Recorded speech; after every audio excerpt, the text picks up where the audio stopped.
আসসালামু আলাইকুম। সবাইকে শুভেচ্ছা জানাচ্ছি। মাসুম মাহবুব দেখছেন ওপেন দ্য ইউটিউব চ্যানেল এবং মাসুম মাহবুব ফেসবুক পেজ। বেশ কিছু গুরুত্বপূর্ণ খবর আছে। ক্রমান্বয়ে দেশ উত্তাল হচ্ছে। একদিকে বাংলাদেশে হিন্দুরা নতুন করে পরিকল্পনা নিয়ে মাঠে নেমেছে। সরকারকে বিপদে ফেলতে চায়। সরকার নীরব থেকে সেটাকে অ্যাকসেপ্ট করছে নাকি কোনো ভেতরে পরিকল্পনা আছে জানি না। পাশাপাশি আন্তর্জাতিক বিশ্বের আমেরিকা এবং ইসরায়েলের মধ্যে সংসার ভাঙনের গুঞ্জন শোনা যাচ্ছে, আর সেটি হলো ইরানের বিশেষ কৌশলের কারণে। দর্শক, বেশ কিছু খবর দিতে চাই। একটা গুরুত্বপূর্ণ খবর পাওয়া গেছে, স্পেনের প্রধানমন্ত্রী পেদ্রো সানচেজ পূর্ব জেরুজালেমকে রাজধানী করে ফিলিস্তিন রাষ্ট্রকে আনুষ্ঠানিকভাবে স্বীকৃতি দেওয়ার ঘোষণা দিয়েছেন। আপনারা জানেন যে এই স্পেনের প্রধানমন্ত্রী, তিনি ইসরায়েল ফিলিস্তিন যুদ্ধে বারবারই তিনি ফিলিস্তিনের পক্ষে দাঁড়িয়েছেন এবং ইরান, আমেরিকা, ইসরায়েলের যুদ্ধেও ইরানের সরাসরি পক্ষে না দাঁড়ালেও ইসরায়েলকে কোনো প্রকার সহযোগিতা করবেন না ঘোষণা দিয়েছেন। এমনকি আমেরিকাকে স্পেনের কোনো ঘাঁটি ব্যবহার করতে দেননি, না আকাশ না স্থল।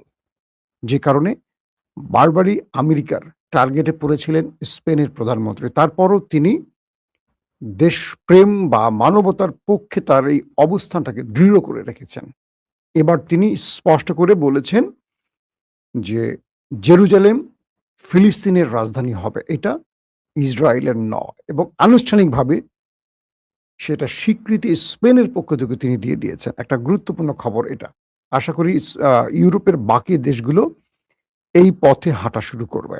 দর্শক, দ্বিতীয় গুরুত্বপূর্ণ খবর, মার্কিন প্রেসিডেন্ট ডোনাল্ড ট্রাম্প ইরানের সাথে ডিল করার পর ইসরায়েলি বিভিন্ন এজেন্ট বা গোয়েন্দা সংস্থা আমেরিকার বিরুদ্ধে বড় রকম ষড়যন্ত্র করছে।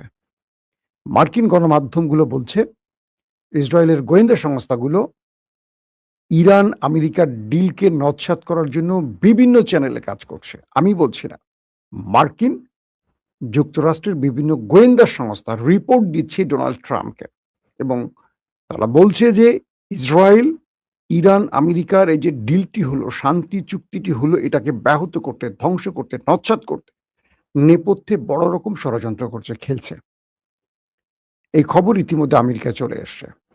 প্রেসিডেন্ট ট্রাম্প স্পষ্ট বলেছেন ইরান এবং আমেরিকার এই শান্তি চুক্তিটি বাধা সৃষ্টি করতেছেন নেতানিয়াহু বা ইসরায়েল। সে নিজেও বলছেন, ডোনাল্ড ট্রাম্প বলছেন। মার্কিন ভাইস প্রেসিডেন্ট জে.ডি. ভ্যান্স তিনি আজকে ইসরায়েলকে শাসিয়েছেন এবং আমেরিকানদেরকে সতর্ক করেছেন। তিনি বলছেন ইসরায়েলকে আমেরিকার বিষয়ে নাক গলাবার। জে.ডি. ভ্যান্স বলছেন আমেরিকা তার নিজস্ব স্বার্থ রক্ষায় যে কোনো সিদ্ধান্ত নেওয়ার ক্ষমতা রাখে। ইসরায়েল কেন বারবার আমেরিকার ভেতরে, অভ্যন্তরীণ ভিতরে রাজনৈতিকভাবে হস্তক্ষেপ করে?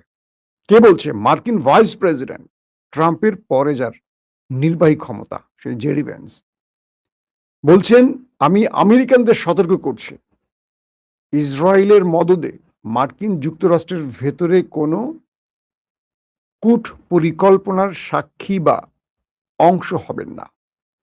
এই বক্তব্যটির মানে কি? অর্থাৎ ইসরায়েল ডোনাল্ড ট্রাম্পকে তার ক্ষমতা থেকে সরাতে চাইছে। আপনাদেরকে আমি বোধহয় কোনো একদিন একটি পর্বে বলেছিলাম, ২-২.৫ মাসের মধ্যেই বোধহয় মার্কিন দুজন গুরুত্বপূর্ণ ব্যক্তি, একজন মার্কিন প্রেসিডেন্ট এবং তার ভাই নিহত হয়েছিল স্রেফ ইসরায়েল যখন ডিমোনাতে নিউক্লিয়ার বোমা বানাচ্ছিল পাওয়ার প্ল্যান্টের নাম করে। তখন বাধা হয়েছিলেন জন এফ কেনেডি, আপনারা তো নাম শুনেছেন, এবং তার ভাইও এই ইসরায়েল বিরোধী মনোভাবের জন্য প্রাণ দিয়েছিলেন। আজও সেটা সঠিক বিচার পায়নি আমেরিকানরা। কে নেপথ্যে ছিল এটার? এরপর থেকে আমেরিকান প্রেসিডেন্টের দেখা যায় ইসরায়েলের পুতুল হয়ে চলতে। ইসরায়েল যেভাবে নাচায় তারা সেভাবে নাচে। তো এবার ডোনাল্ড ট্রাম্প সেভাবে নাচতেছিলেন, সব ঠিক আছিল, মাঠ ইসরায়েলের সাজানো ছিল, মিউজিক ইসরায়েলের ছিল, গান ইসরায়েল গাচ্ছিল, ট্রাম্প নাচতেছিল। কিন্তু ইরান এমন খেলা খেলল, পরাশক্তিকে, সুপার পাওয়ারকে এমনভাবে নাকানি চুবানি খাইয়েছে যে ট্রাম্প নিজের রাষ্ট্র এবং নিজের ক্ষমতা বাঁচাতে শেষ পর্যন্ত ইরানের সাথে ডিল করতে বাধ্য হয়েছে। আর এটিকে ইসরায়েল নিচ্ছে তার বিপক্ষে হিসেবে। কারণ যে ডিলটি হয়েছে সেই ডিলটির জন্য কয়েক মাস আমেরিকাকে ওয়েট করতে হয়েছে। আমেরিকা ইরানের কোনো শর্ত মানেনি। বরং থেমে, থেমে ভেতরে, ভেতরে অ্যাটাক করছিল নিজের নিরাপত্তার নাম করে, আত্মরক্ষার নাম করে। তার মধ্যেও ইরান তাদেরকে শক্ত জবাব দিয়ে প্রমাণ করে দিয়েছে মিডল ইস্টে বাদশাহ ইরান। আমেরিকা বাধ্য হয়ে শেষ পর্যন্ত ইরানের সাথে সমঝোতা করেছে বা শান্তি চুক্তি করেছে। কিন্তু ট্রাম্প এই বিষয়টি বাধ্য হয়ে করল। ইসরায়েল ট্রাম্পকে আবার বাধ্য করতে চান তাদের কন্ট্রোলে আনার জন্য। ইসরায়েলের কয়েকটি টার্গেট ট্রাম্পকে ক্ষমতা থেকে সরাবেন। এটা ইসরায়েল করে সবসময়। ছোট্ট দেশ বড় রাষ্ট্রকে কন্ট্রোল করে। কারণ আমেরিকার খুব গুরুত্বপূর্ণ ব্যক্তিরা ইসরায়েলের কেনা, অথবা ইহুদি লবির, অথবা ইহুদি বংশের, অথবা ইহুদি জাতি বা ধর্মের। আমেরিকার প্রেসিডেন্ট ডোনাল্ড ট্রাম্প মধ্যবর্তী নির্বাচনে হারতে পারেন, সম্ভাবনা যথেষ্ট রয়েছে। তাকে ইমপিচমেন্টের মধ্যে ফেলতে পারে ইসরায়েল। এই বিষয়গুলি জেডি বেন্স ইঙ্গিত করেছেন যে ইসরায়েল যেন আমেরিকার অভ্যন্তরে নাক না গলায়। এবং এই মুহূর্তে জেডি বেন্স এবং ট্রাম্পের বক্তব্যে এটা স্পষ্ট বোঝা যাচ্ছে ইরানের চেয়েও তাদের সামনে এখন বড় শত্রু নেতানিয়াহু বা তার দেশটি। অর্থাৎ ইসরায়েল এবং আমেরিকার মধ্যে ফাটল ধরে গেছে।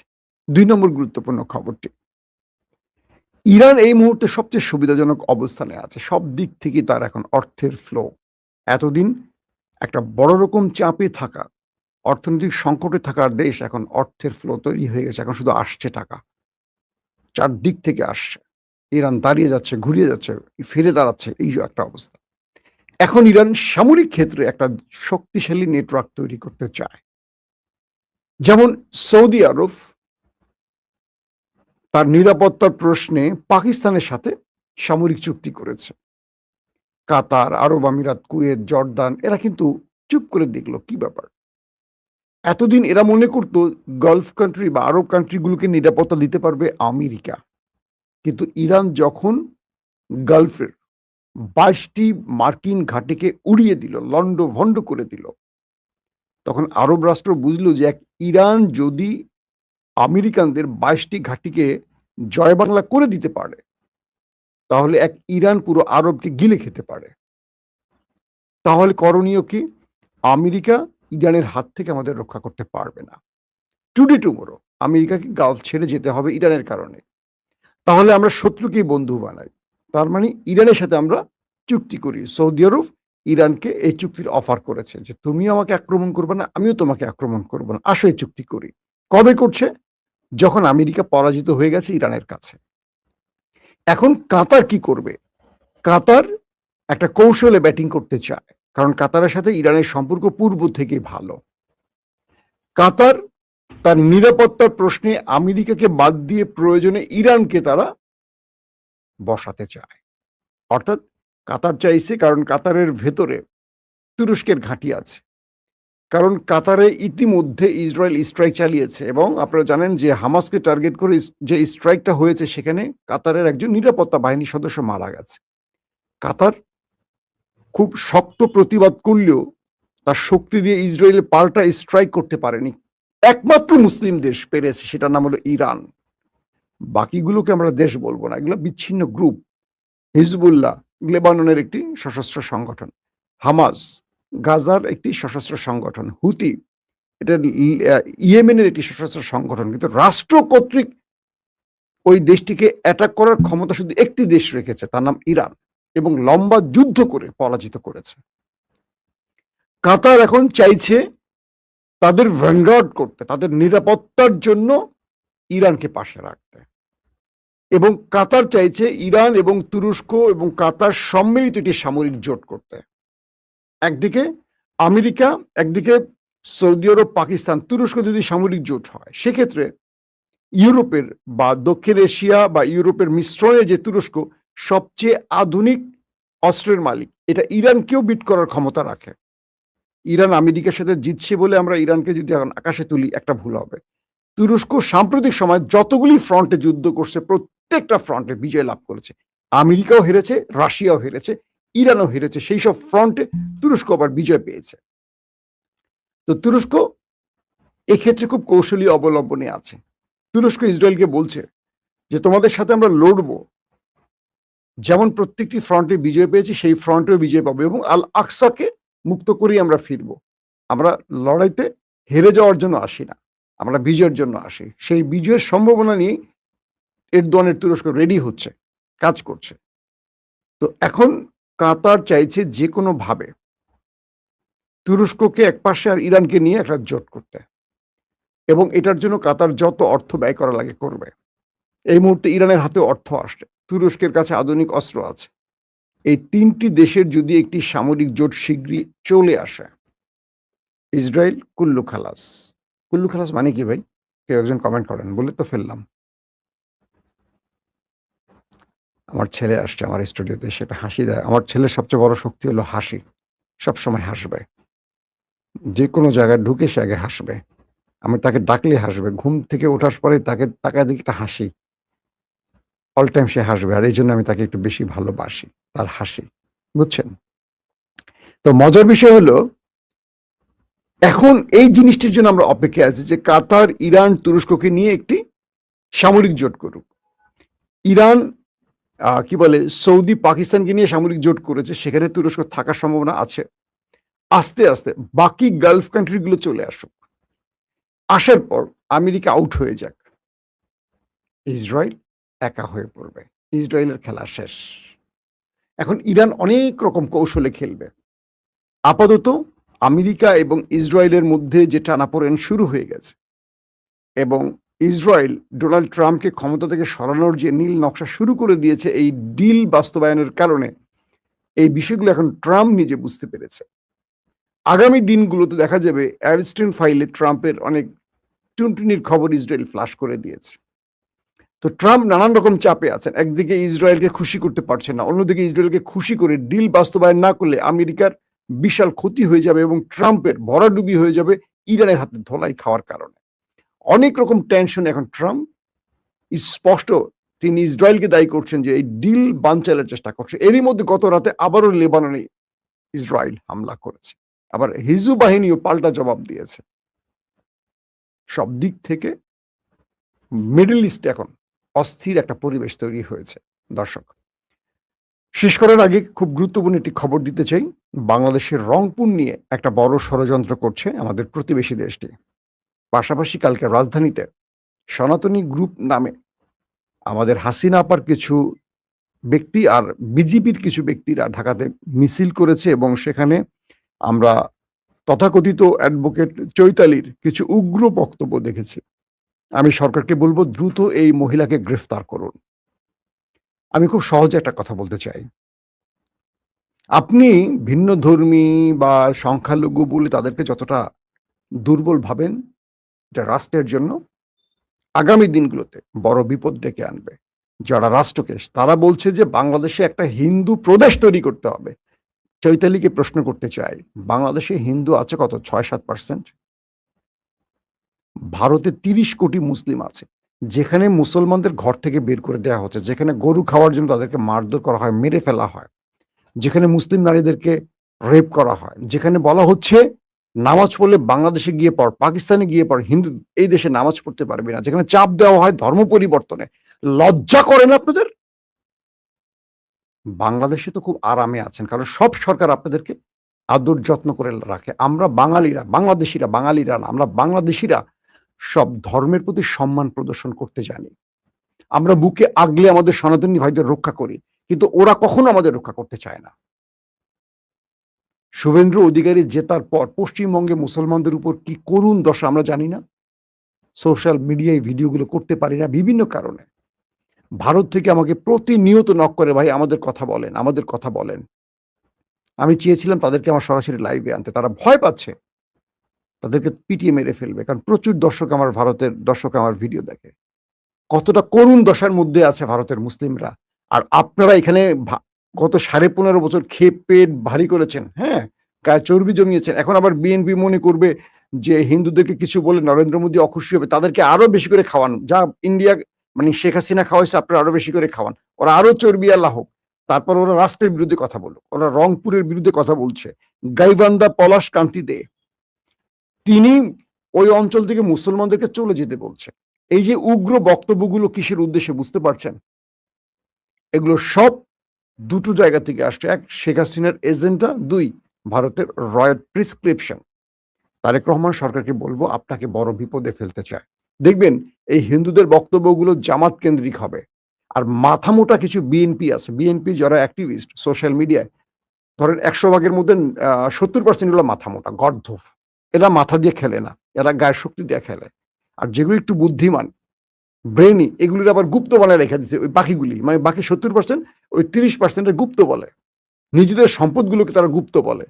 যে জন্য দেখবেন যে বিএনপি বুদ্ধিদীপ্ত কিছু করতে পারে না। শিল্প সংস্কৃতি অঙ্গনে বিএনপির লোকজন নাই, সব আওয়ামী লীগের আর বামপন্থীদের। কারণ বিএনপি গুলো ওন করতে শেখে না, কারণ গর্ধবরা সবসময় এই রাজনীতিটা করে, কন্ট্রোল করে। আবারও বলছি, প্রকাশ্যে বলছি, কারো কষ্ট লাগলে লাগুক, আমার কিচ্ছু যে আসে না। আপনাদের বলছি, বিএনপি তারেক রহমান সরকারকে বড় রকম রাজনৈতিক সংকটে ফেলতে চায় ওই ওই ওই শত্রুগুলো। তারা খেলবে জামাতের নাম করে। জামাতের নাম করে মানে কি? তাদের এজেন্ডা হবে জামাত বিদ্বেষী, কিন্তু ভিতরে জামাত কি এখন ক্ষমতায়? জামাত ক্ষমতায় না, জামাত বিরোধী দলেও নাই। জামাত আছে দুধবাত। জামাত পার্লামেন্টে বক্তব্য দিলে সবাই হাসে। জামাত তো রাজনীতি শেখে নাই, রাজনীতি করতেও জানে না, তারা আসে দাওয়াতি কাজ নিয়ে দাওয়াতি কাজ করবে। তাদের শখ হয়েছে পার্লামেন্টে বেড়াইতে গেছে, বেড়াবে, খাসবে, খেলবে, ভুলভাল বলবে, আবার চলে যাবে। রাজনীতি করবে বাংলাদেশে কারা? তাদেরকে বলছি। জামাতকে আমি সবসময় দুধবাত মনে করি। এই জন্য জামাত নিয়ে আমি খুব বেশি শক্ত কথা বলি না, নরম কথা বলি না। জামাত কিছু করতে পারবে না বাংলাদেশে।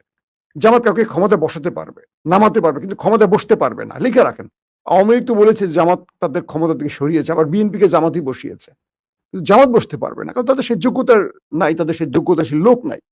5 ওয়াক্ত নামাজ পড়া, দাড়ি টুপি রাখা আর একটু সৎ হলেই হয় না। দেশ চালাতে গেলে যে যোগ্যতা লাগে, সে যোগ্যতা জামাতের অনেক কর্মী নেই। অনেক পার্লামেন্টারিয়ান সদস্য আছে যারা সংসদে গেছে, তাদের অনেকেরই অযোগ্যতা আছে। যাক, সেটা নিয়ে কথা না বলি।